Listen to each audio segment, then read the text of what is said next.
નમસ્કાર દર્શક મિત્રો, એસડી ન્યૂઝ ગુજરાતી ચેનલ પર આપનું સ્વાગત છે અને હું આપની સાથે વૈશાલી પોબારુ કરીશું નજર આજના સમાચાર પર।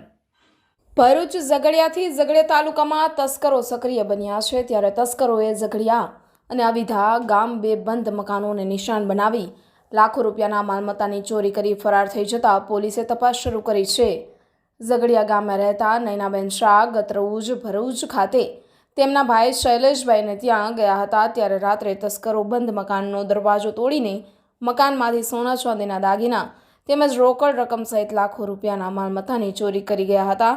જ્યારે અવિધા ગામે સુથાર ફળિયામાં રહેતા કલ્પેશભાઈ પટેલ પરિવાર સાથે ધૂળેટીના દિવસે વડોદરા ગયા હતા, ત્યારબાદ તેઓ આજે સવારે ઘરે પાછા આવ્યા ત્યારે મકાનનો દરવાજો તૂટેલો જણાયો હતો। ઘરમાં જઈને જોતા ઘરમાં તિજોરીમાં રાખેલ સોના ચાંદીના દાગીના તેમજ રોકડ રકમ ગાયબ જણાતા તેમને ચોરી થઈ હોવાનું માલુમ પડ્યું હતું, ત્યારે તસ્કરો સક્રિય થતા રહીશોમાં ફફડાટ ફેલાઈ જવા પામ્યો છે।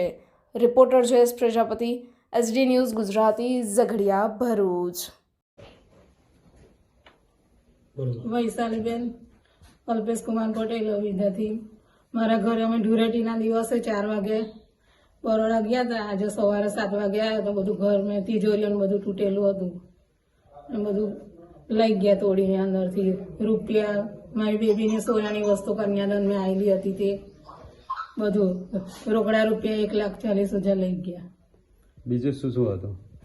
બીજું કન્યાદાનની વસ્તુ હતી, મારી અંદર સોનાની ચેન હતી, બુટ્ટી, જુડા, સાંકડા બધું હતું, એ બધું જ લઈ ગયા તિજોરીના લોકરો તોડીને। ત્યાર પછી તમે શું કહ્યું? અમે પોલીસને જાણ કરી રાજપારડી। પોલીસ આવી હતી? પોલીસ આવીને ગઈ છે રાજપારડીથી, પોલીસ સ્ટેશનમાં બધું નોંધાયું છે।